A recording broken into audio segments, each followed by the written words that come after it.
Well, let me tell you what. I know, man. May kailangan ko lalaki.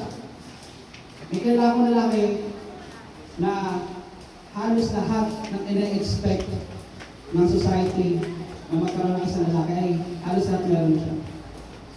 I know a man who's got feeling. I know a man of honor. I know a man of his words. I know a man that is strong and faithful in the God. Meron akong kilalang lalaki na malakas sa Panginoon. But I know a man that is only human.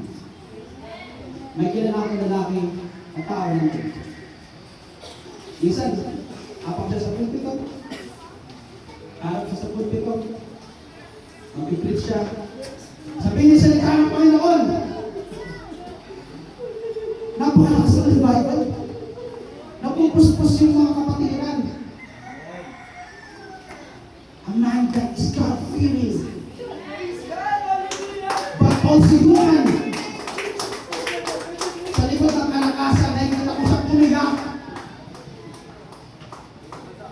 Nakikita ko siyang mahirapan. Nakikita ko siyang magpagan. Nakikita ko siyang magpasakit. Nakikita ko siyang magsakripisyo.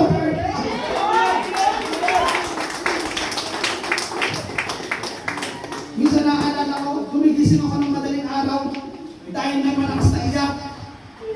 Babangon ako, sisirisip ako, sino umiiyak?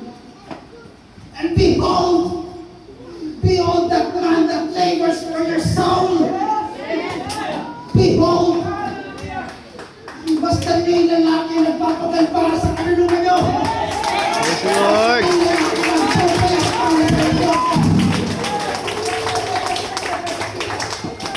Behold, your pastor.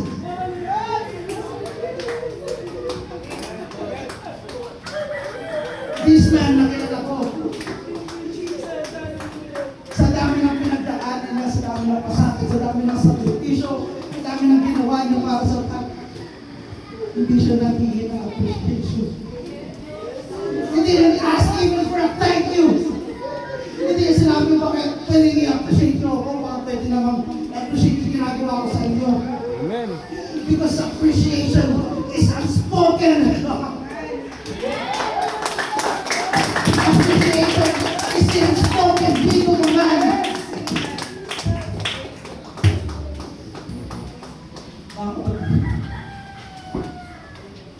At alam ko sa ito, ngayong tao na to, ay hindi ko mapabuhay. Hindi ko siya apang buhay makakasama dito sa lupang ibabaw. Hindi ko siya apang buhay makakausap. Hindi ko siya apang buhay maririnig. Hindi ko siya apang buhay makikita nagtuturo. Naalala ko, sabi sa 1 Peter 5:2, ginagawa niya, pinapangalagaan niya ang mga kawan. Hindi dahil kailangan niyang gawin, hindi dahil obligado siya. Pinapangalagaan niya ang kawan dahil doon ang kasiyahan niya. Doon ang gusto niya. Sa kailangan ko ng lalaki, sa kailangan ko ng lalaki, halos na gusto niya lahat sa kanya. Isugan niya ang usukan dahil sa hindi gusto niya.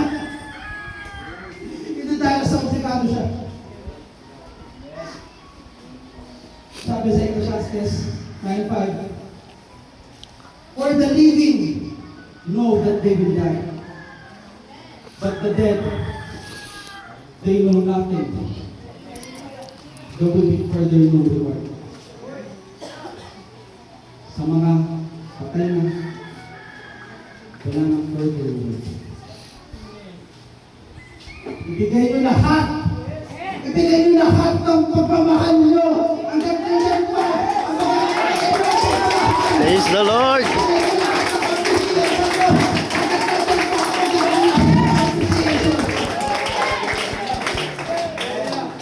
ibigay nyo lahat ng pagmamahal nyo. Hindi yung kinikim-kim sa sarili. Appreciation is unspoken. Pero dapat voluntaryo na natin binibigay yung kahit hihigit sa atin. Dahil kapag wala na yung pag-aalayan natin ng pagmamahal natin, para sa